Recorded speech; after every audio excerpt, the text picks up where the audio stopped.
Hello friends, welcome back to my channel. मैं हूं आपकी फ्रेंड वर्षा। फ्रेंड्स, आज की इस वीडियो में हम बात करेंगे कॉमर्स के प्रैक्टिस सेट की। स्टार्ट करते हैं वीडियो को। वीडियो पसंद आए तो वीडियो को लाइक कीजिए, फ्रेंड्स या शेयर कीजिए। किसी भी तरह की कोई भी क्वेरी हो तो जरूर बताइएगा। फर्स्ट क्वेश्चन है, फाइनेंशियल फंक्शंस आर, जो फाइनेंस के जो फंक्शंस होते हैं वो क्या कौन कौन से होते हैं आपको बताना है। ऑप्शन है planning for funds, raising of funds, allocation of resource या फिर ऑल ऑफ द अबव। तो इसका राइट आंसर आप इजीली बता सकते हैं। जब हम फाइनेंस की बात करते हैं तो उसमें प्लानिंग भी आती है, फंड को कहाँ से रेज करना है ये भी आएगा, और साथ ही साथ हम उनका एलोकेशन किस किस जगह कर सकते हैं अपने बेटर यूटिलाइजेशन के लिए, ये भी सारी चीजें इसके अंदर आती हैं। तो ऑप्शन डी यहाँ पे हमारा राइट आंसर हो जाएगा। नेक्स्ट क्वेश्चन पे आते हैं, फाइनेंशियल मैनेजमेंट इंक्लूड। अब फाइनेंशियल मैनेजमेंट में क्या क्या चीज़ों को इंक्लूड किया जाता है। Measurement of performance, finance function, financial resource या फिर ऑल ऑफ द अबव। तो देखिए फ्रेंड्स, फाइनेंशियल मैनेजमेंट की बात करते हैं तो उसमें हम परफॉर्मेंस को मेजरमेंट का भी काम करते हैं, फाइनेंस फंक्शन की भी बात करते हैं कि हम फंक्शंस किस तरह से परफॉर्म करेंगे, इसका मैनेजमेंट करना, और साथ ही साथ जो फाइनेंशियल रिसोर्सेज हैं उनका बेटर यूटिलाइजेशन किस तरह से हो। इन सारी चीज़ों को मैनेज करना हमारा फाइनेंशियल मैनेजमेंट का काम होता है, इसलिए इन फाइनेंशियल मैनेजमेंट में ये सारी चीज़ें इंक्लूड की जाती हैं। ऑप्शन डी यहाँ पे हमारा राइट आंसर होगा। नेक्स्ट क्वेश्चन पे आते हैं, financial management is a part of. Financial management किस किस का पार्ट है। Accounting, business management, financial accounting या फिर ऑल ऑफ द अबव। तो देखिए इसका यहाँ पे हमारा जो राइट आंसर है वो है यहाँ पे ऑप्शन नंबर बी, जो कि है फाइनेंशियल मैनेजमेंट हमारा बिजनेस मैनेजमेंट का पार्ट। ठीक है, फाइनेंशियल मैनेजमेंट हमारा बिजनेस मैनेजमेंट में आता है। ऑप्शन बी यहाँ पे राइट आंसर हो जाएगा। नेक्स्ट क्वेश्चन पे आते हैं, which is the limitation of traditional approach of financial management. Financial management के ट्रेडिशनल अप्रोच के लिमिटेशंस बताने हैं। More emphasis on long term problems, one sided approach, ignorance, allocation of resources या फिर ऑल ऑफ द अबव। तो देखिए यहाँ पे इग्नोरेंस की बात की जा रही है, या फिर हम बात करें लिमिटेशंस की, तो लिमिटेशन में सारी लिमिटेशंस ही ट्रेडिशनल अप्रोच में आती हैं कि लॉन्ग टर्म प्रॉब्लम्स पे ज़्यादा एम्फेसिस करते थे, और ये वन साइडेड अप्रोच होती थी। इग्नोरेंस होता था कि हम ये इस तरह से मैनेज नहीं करते थे कि हमें एलोकेशन किस तरह से करना चाहिए, जिससे बहुत सारी प्रॉब्लम्स राइज होती थी। इसलिए ये सारी प्रॉब्लम्स हमारी लिमिटेशंस कह सकते हैं, ट्रेडिशनल अप्रोच का पार्ट है। तो ऑप्शन डी यहाँ पे हमारा राइट आंसर हो जाएगा। नेक्स्ट क्वेश्चन है, role of finance manager includes. अब जो फाइनेंशियल मैनेजमेंट मैनेजर का जो रोल होता है उसके अंदर क्या क्या चीज़ों को इंक्लूड किया जाता है। Investing and financing decision, financial analysis, all of the above या नन ऑफ दिस। तो देखिए यहाँ पर बात की जा रही है रोल की। तो रोल में देखिए इन्वेस्टिंग ऑफ फाइनेंशियल डिसीजन, ये भी इसके अंदर आता है। वो इन्वेस्ट करता है सारे पहले वो सारे सोर्सेज को इन्वेस्टिगेट करता है कि कौन सा सोर्स उसके लिए बेटर है, किस में इंटरेस्ट कम देनी है, कहाँ से वो अच्छे से यानी कम रेट पर अपने फाइनेंस को जनरेट कर सकता है, रेस कर सकता है। फिर उसके बाद डिसीजन लिए जाते हैं कि इनको कहाँ पे हमें इन्वेस्ट करना है। फाइनेंशियल एनालिसिस में ये पूरी प्रोसेस हमारी आती है, इसलिए ऑल ऑफ दी अबव हमारा राइट आंसर हो जाएगा। नेक्स्ट क्वेश्चन है, the financial manager plays an important role in. अब जो फाइनेंशियल मैनेजर है वो किस तरह का इंपॉर्टेंट रोल प्ले करता है। लिक्विडेशन डिसीजन, रिकंस्ट्रक्शन, अमलगमेशन या फिर ऑल ऑफ द अबव। तो फाइनेंशियल मैनेजर की बात करें तो देखिए फाइनेंशियल मैनेजर में यहाँ पर हमें वो लिक्विडेशन डिसीजन भी देखेगा, रिकंस्ट्रक्शन भी देखेगा और अमलगमेशन भी देखेगा। यानी ये सारी ही चीज़ें ओवरऑल उसको चेक करनी होंगी कि रिकंस्ट्रक्शंस को ज़्यादा बेनिफिट होगा, लिक्विडेशन करने से ज़्यादा बेनिफिट होगा या फिर अमलगमेशन करने से उसको ज़्यादा बेनिफिट होगा। सारे टर्म्स एंड कंडीशन वो चेक करेगा, उसके साथ साथ उसके प्रॉन्स एंड कॉन्स देखेगा कि किस में बेनिफिट ज़्यादा है, किस में लिमिटेशंस हमारी ज़्यादा निकल कर आ रही हैं। तो ये सारी चीज़ें ही उसके लिए एक इम्पॉर्टेंट रोल इन सब चीज़ों में वो प्ले करता है। तो ऑप्शन डी अगेन यहाँ पे हमारा राइट आंसर होगा। देखिए ये हमारा क्वेश्चन है, which is the internal source of finance. जो फाइनेंस है उसका इंटरनल सोर्स क्या है। ऑप्शन वन है आउटस्टैंडिंग पेमेंट, सेकेंड ऑप्शन है provision for taxation, depreciation funds या फिर ऑल ऑफ द अबव। तो देखिए यहाँ पर बात की जा रही है इंटरनल सोर्स की। तो देखिए आउटस्टैंडिंग पेमेंट ये भी इंटरनल सोर्स का पार्ट है, प्रोविजन फॉर टैक्सेशन ये भी इंटरनल फाइनेंस का पार्ट है, डेप्रिसिएशन भी इंटरनल का पार्ट है। यानी ये सारी चीज़ें हमारे बिजनेस से रिलेटेड हैं, जो कि बिजनेस के अंदर वर्क करती हैं, उनसे रिलेटेड हैं। इसमें बाहर की जो पार्टी होती हैं हमारी रेस्ट पार्टी, उनसे इनका कोई लेना देना नहीं है। तो ये इंटरनल सोर्स ऑफ फाइनेंस है। तो ऑप्शन डी यहाँ पे हमारा क्या हो जाएगा, यहाँ पे ऑप्शन डी हमारा राइट आंसर हो जाएगा। नेक्स्ट है which is external source of finance. अब इसमें से एक्सटर्नल सोर्स ऑफ फाइनेंस कौन सा है हमें ये बताना है। Letter of credit, finance from companies, advance from customer या फिर ऑल ऑफ द अबव। तो देखिए लेटर ऑफ क्रेडिट भी हमारा एक्सटर्नल है। लेटर ऑफ क्रेडिट बैंक से लिया जाता है। Finance from company, different company से फाइनेंस जनरेट करना। एडवांस फ्रॉम कस्टमर, किसी भी कस्टमर से एडवांस लेना एज अ लोन। तो ये सारी चीजें क्या हैं, ये हमारी एक्सटर्नल पार्टी को बता रही हैं, इसलिए ये external source of finance, option D right answer हो जाएगा। नेक्स्ट क्वेश्चन है which is the function of treasurer. अब ट्रेजरर का क्या फंक्शन होता है आपको ये बताना है। Management of pension, management of credit, both A and B या फिर नन ऑफ द अबव। तो देखिए ट्रेजरर जो होता है वो हमारे मनी से कंसर्न होता है, ठीक है। मनी का सारा लेन देन उसके हाथ में होता है, किस तरह से क्या काम करना है। तो देखिए मैनेजमेंट ऑफ पेंशन, जो पेंशन दी जा रही है उसको किस तरह से मैनेजमेंट किया जा रहा है, किस हिसाब से पेंशन देनी है, कब देनी है, ये सारा काम ट्रेजरर का है। उसके बाद मैनेजमेंट ऑफ क्रेडिट, जो भी क्रेडिट है उसको मैनेज करके चलना भी ट्रेजरर का काम है। तो ट्रेजरर के ये दोनों ही फंक्शंस हैं, इसलिए option C both A and B हमारा राइट आंसर हो जाएगा। नेक्स्ट क्वेश्चन है the financial management is responsible for the. अब जो फाइनेंशियल मैनेजमेंट है वो हमारा किसके लिए रिस्पॉन्सिबल होगा।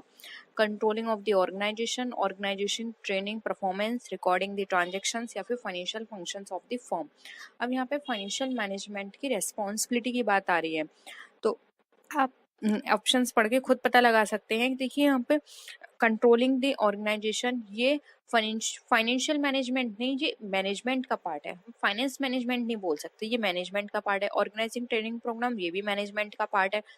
रिकॉर्डिंग द ट्रांजेक्शन, ये भी मैनेजमेंट का पार्ट है, ठीक है। मतलब ओवरऑल ये मैनेजमेंट के पार्ट को बता रहे हैं, लेकिन ये स्पेसिफिकली फाइनेंशियल मैनेजमेंट का पार्ट नहीं बता रहे। जबकि यहाँ पे फाइनेंस की बात की जा रही है तो ये फाइनेंस मैनेजमेंट का पार्ट है, इसलिए ऑप्शन डी यहाँ पे हमारा राइट आंसर हो जाएगा। नेक्स्ट क्वेश्चन है फाइनेंशियल मैनेजमेंट इज दी। अब फाइनेंशियल मैनेजमेंट क्या है। Application of planning and control app functions through the finance function, application of cost plan in respect of production या फिर एप्लीकेशन ऑफ कॉस्टिंग सिस्टम या फिर art of recording. तो देखिए art of recording क्या होती है। आर्ट ऑफ रिकॉर्डिंग हमारी क्या कहलाती है, बुक कीपिंग कहलाती है। एप्लीकेशन ऑफ कॉस्टिंग सिस्टम, ये हमारे कॉस्टिंग अकाउंटिंग का पार्ट है। Application of cost plan in respect of production, ये भी हमारी कॉस्ट अकाउंटिंग का पार्ट है। अब यहाँ पे फाइनेंशियल मैनेजमेंट की बात की जा रही है, तो देखो फाइनेंस मैनेजमेंट में फाइनेंस से कंसर्न है, इसलिए ऑप्शन ए यहाँ पे हमारा राइट आंसर हो जाएगा। नेक्स्ट क्वेश्चन है payback reciprocal method of ranking investment proposal should be used only when. अब जो पेबैक रेसिप्रोकल मेथड जो है रैंकिंग इन्वेस्टमेंट करने के, उसमें हम क्या यूज होगा जब, मतलब ऐसी कौन सी कंडीशंस होंगी वो हमें बतानी है। Annual savings are even for the entire period. अब जो एनुअल सेविंग्स है वो हमारी इवन है एंटायर पीरियड के लिए। या फिर the economic life of the project is at least twice of the payback period, यानी कि जो इकोनॉमिक लाइफ है हमारे प्रोजेक्ट की वो हमारे पेबैक पीरियड में एटलीस्ट ट्वाइस हो पेबैक पीरियड के अकॉर्डिंग, या फिर बोथ ए एंड बी या फिर ऑल ऑफ द अबव। तो देखिए यहाँ पे ये दोनों ही कंडीशंस हमारे लिए ठीक है। हम रेसिप्रोकल मेथड जो है रैंकिंग इन्वेस्टमेंट प्रपोजल का वो हम यूज़ करेंगे जब हमारी जो एनुअल सेविंग्स हैं वो इवन होंगी एंटायर पीरियड के लिए, और जो हमारा इकोनॉमिक लाइफ जो है किसी भी प्रोजेक्ट की वो पेबैक पीरियड से ट्वाइस में निकल कर आएगी। यानी कि जब आप सॉल्यूशन निकालेंगे तब वहाँ पे जो हमारा पेबैक पीरियड होगा उससे हमारी इकोनॉमिक लाइफ ट्वाइस होगी, यानी कि डबल होगी। तब इस कंडीशंस में हम अपना payback reciprocal method of ranking investment हम यूज़ करेंगे, ठीक है। तो यहाँ पे ऑप्शन सी हमारा राइट आंसर हो जाएगा। नेक्स्ट क्वेश्चन है विच इज़ द मेरिट्स और advantage of net present value method. अब आपने नेट प्रेजेंट वैल्यू मेथड पढ़ा होगा, तो उसमें आपको बताना है कि आप इसके क्या एडवांटेज या मेरिट होती हैं। This method consist the entire economic life of the project, यानी कि ये जो मेथड होता है ये कंसिडर करता है बताता है पूरी प्रोजेक्ट की इकोनॉमिक लाइफ को। या फिर it takes into account the objective of maximum profitability, यानी कि ये जो भी मैक्सिमम प्रॉफिटेबिलिटी होती है उसके ऑब्जेक्टिव को बताता है। It methods can be applied where cash inflows are even, जब हमारा कैश इनफ्लोज इवन होता है ये वहाँ यूज किया जाता है, या फिर ऑल ऑफ द अबव। तो देखिए यहाँ पर जो हमारा प्रेजेंट वैल्यू मेथड है, नेट प्रेजेंट वैल्यू मेथड, ये हमारी इकोनॉमिक लाइफ को बताता है, ये बात तो बिल्कुल सही है, तो ये ऑप्शन सही है हमारा। फिर है it taken into account the objective of maximum profitability, जहाँ पे मैक्सिमम प्रॉफिटेबिलिटी की बात की जा रही है वहाँ यूज होगा, ये भी बिल्कुल सही है। फिर है this method can be applied where cash inflows are even, ये भी बिल्कुल सही बात है कि जहाँ पे हमारा कैश इनफ्लोज इवन होता है वहाँ पे इसको मेथड को यूज किया जाता है। तो यहाँ पे option D all of the above हमारा राइट आंसर हो जाएगा। नेक्स्ट क्वेश्चन है, बहुत ही सिंपल क्वेश्चन है फ्रेंड्स, और ये क्वेश्चन पूछा गया है आपके एग्जाम में। Which is the type of leverage, operating leverage, financial leverage, both A and B, या फिर नन ऑफ द अबव। तो फ्रेंड्स आपको उन्हें लिवरेज पढ़े होंगे तो आपको पता होगा 3 तरह के लिवरेज होते हैं, ऑपरेटिंग, फाइनेंशियल और इन्वेस्टमेंट। ठीक है, तो देखिए तो यहाँ पर और ये 2 दे रखे हैं, इसलिए ऑप्शन सी राइट आंसर होगा, both A and B. Next है which factor determines capital structure. अब कैपिटल स्ट्रक्चर कौन सा फैक्टर हमें डिटरमाइन करता है ये बताना है, risk, cost of capital, trading on equity, या फिर ऑल ऑफ द अबव। तो आपने कैपिटल स्ट्रक्चर भी बनाया हो, कैपिटल स्ट्रक्चर हमारा किस तरह से बनाया जाता है, डेट और इक्विटी के बेसिस पे बनाया जाता है। ठीक है, तो यहाँ पे कैपिटल स्ट्रक्चर हमारे किस फैक्टर को डिटरमाइन करता है, तो देखिए कैपिटल स्ट्रक्चर में सबसे पहले रिस्क फैक्टर को कंसिडर किया जाता है। हम ये देखते हैं कि हमारा रिस्क फैक्टर किस में है, हम उस पर ज़्यादा रिलाय नहीं करते हैं। जैसे कि मैंने आपको बताया डेट एंड इक्विटी होती है, तो अगर इक्विटी में हमारा अमाउंट ज़्यादा निकल कर आ रहा है, हमारा उसमें ज़्यादा खर्चा हो रहा है, तो हम वो पोर्शन ना लेकर हम अपने डेट पोर्शन को बढ़ा देते हैं। लेकिन अगर हमें लगता है कि डेट पोर्शन हमारे लिए यहाँ पे ज़्यादा महंगा पड़ेगा तो हम इक्विटी पोर्शन अपना इंक्रीज कर देते हैं। तो डेट और इक्विटी के बेसिस पे कैपिटल स्ट्रक्चर बनता है। तो रिस्क फैक्टर इंक्लूड करते हैं, कॉस्ट ऑफ कैपिटल को हम चेक करते हैं और साथ साथ ट्रेडिंग ऑन इक्विटी को भी चेक करते हैं। इसलिए ये सारे फैक्टर्स हमारे कैपिटल स्ट्रक्चर को डिफाइन करते हैं कि हमारा कैपिटल स्ट्रक्चर किस तरह का है, और इसलिए ऑप्शन डी हमारा ऑल ऑफ द अबव यहाँ पे राइट आंसर हो जाएगा। नेक्स्ट क्वेश्चन है which is the determinants of capital structure. अब कैपिटल स्ट्रक्चर के कौन कौन से डिटर्मिनेंट्स हैं वो देखने हैं, government policy, control, tax, requirement of investors. ठीक है, तो देखिए यहाँ पर कैपिटल स्ट्रक्चर के बेसिस पे बात करें तो वैसे तो ये सारे ही फैक्टर्स हमें कहीं ना कहीं इफेक्ट करेंगे, लेकिन जो सबसे ज़्यादा इफेक्ट करेगा वो है हमारा गवर्नमेंट पॉलिसी। अगर गवर्नमेंट पॉलिसी में कुछ इस तरह के टर्म्स हैं कि हमारा जो डेट है वो पोर्शन पे हमें ज़्यादा इंटरेस्ट देना है, या फिर इक्विटी है उसमें हमें ज़्यादा इंटरेस्ट देना है, तो उसके बेसिस पर ये सारी चीज़ें वेरी कर जाती हैं।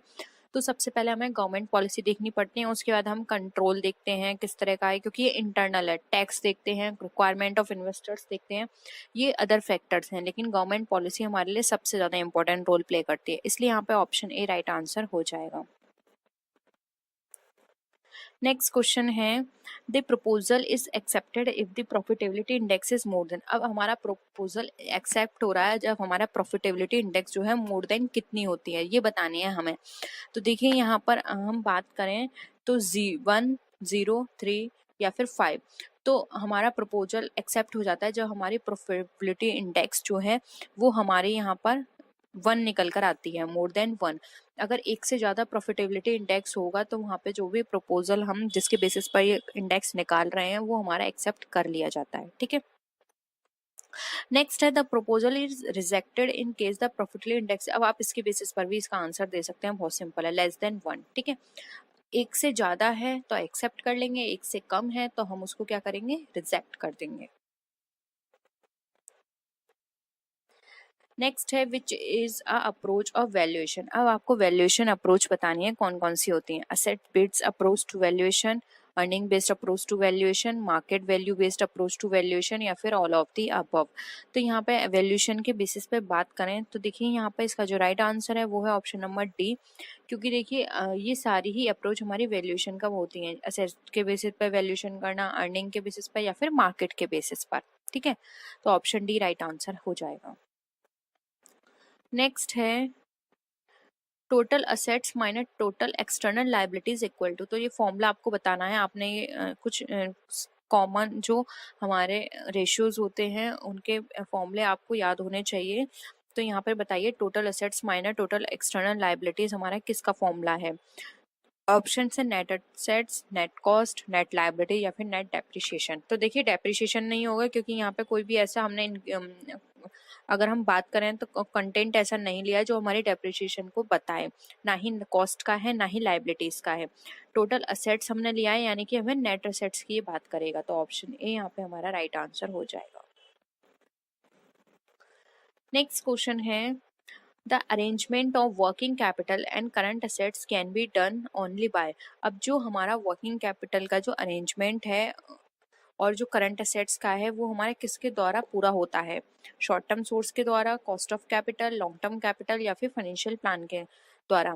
तो देखिए यहाँ पर इसका जो राइट आंसर है वो है ऑप्शन नंबर ए, क्योंकि देखिए वर्किंग कैपिटल भी हमारा शॉर्ट टर्म का पार्ट है, करंट असेट्स भी है, ये हमारा शॉर्ट टर्म का पार्ट है। इसकी जगह अगर हमारे करंट असेट्स की जगह फिक्स असेट्स होती तो ये हमारा लॉन्ग टर्म का पार्ट हो जाता है, लेकिन फिर भी वर्किंग कैपिटल दे रखा है, वर्किंग कैपिटल हमारा हमेशा शॉर्ट टर्म पार्ट को बताता है, तो शॉर्ट टर्म सोर्स के का ये हमारा पार्ट हो जाता है। नेक्स्ट क्वेश्चन है प्रॉफिट मैक्सिमाइजेशन इज। अब प्रॉफिट मैक्सिमाइजेशन क्या होता है? ऑप्शन 1 है it is indicator of economic efficiency, primary objective of business, measurement of sources of business decision या फिर ऑल ऑफ द अबव। तो देखिए यहाँ पर अगर हम बात करें प्रॉफिट मैक्सिमाइजेशन की, तो प्रॉफिट मैक्सिमाइजेशन ये हमारी इकोनॉमिक एफिशिएंसी का इंडिकेटर होता है। यस, इसके थ्रू हम पता लगा सकते हैं कि हमारे इकोनॉमिक एफिशिएंसी किस तरह से जा रही है। अगर हमारा प्रॉफिट मैक्सिमाइजेशन इंक्रीज होगा तो हमारी इकोनॉमिक एफिशिएंसी भी इंक्रीज हो जाएगी, तो ये करेक्ट है।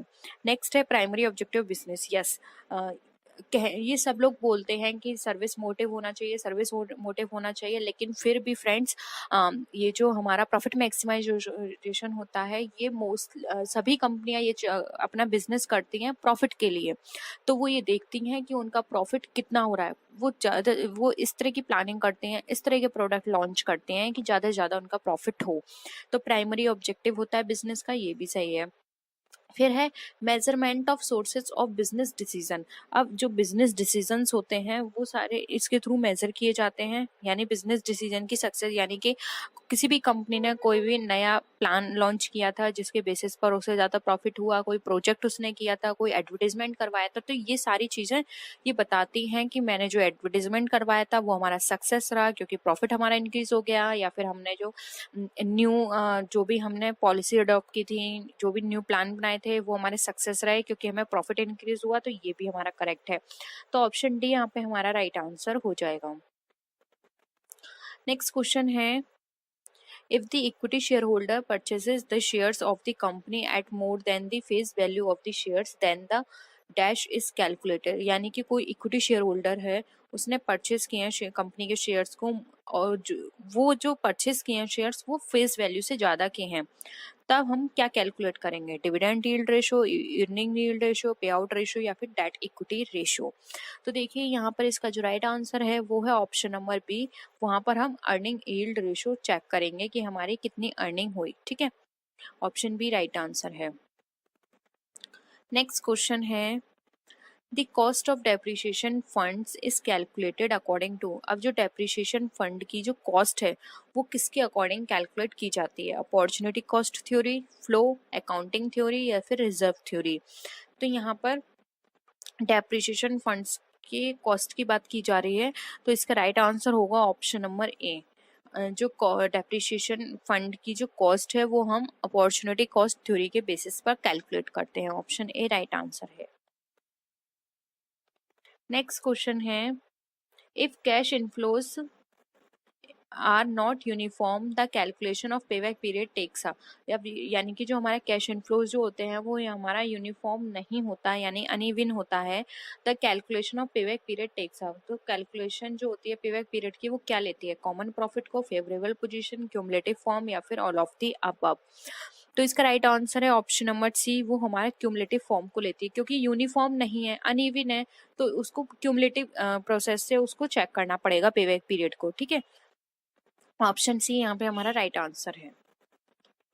अब आता है capital budgeting. Capital budgeting is, अब कैपिटल बजटिंग क्या है? Related to long term, long time है, प्रॉफिट है, रिलेटेड टू शॉर्ट टाइम है, या फिर सेल्स है। तो कैपिटल बजटिंग की यहाँ पर बात करें तो कैपिटल बजटिंग हमारा लॉन्ग टाइम के लिए होता है, ठीक है।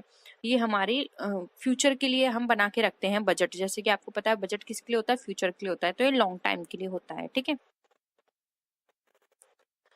नेक्स्ट है capital budgeting actually the process of making investment decision since, यानी जो कैपिटल बजटिंग है वो हमारी एक्चुअली किस चीज़ की प्रोसेसिंग बताती है इन्वेस्टमेंट डिसीजन में? सेल्स प्लानिंग की, प्रोडक्शन प्रोसेस एंड स्टाइल की, फिक्स असेट्स की, या फिर करंट असेट्स की। तो देखिए यहाँ पे हमारा जो राइट आंसर होगा, जो कैपिटल बजटिंग होती है वो हमारी इन्वेस्टमेंट डिसीजन लेती है हमारे फिक्स असेट्स के बेसिस पर। तो ऑप्शन सी यहाँ पे हमारा राइट आंसर हो जाएगा। तो फ्रेंड्स आज के लिए इतना ही। आई होप आपको क्वेश्चंस पसंद आए होंगे। आपके टोटल कितने क्वेश्चंस ठीक हुए प्लीज़ कमेंट सेक्शन में ज़रूर बताइएगा, और किसी भी तरह की कोई भी क्वेरी हो तो ज़रूर बताइएगा। नेक्स्ट वीडियो में फिर मिलते हैं आपसे और भी वीडियोज़ के साथ। तब तक के लिए टेक केयर, बाय बाय।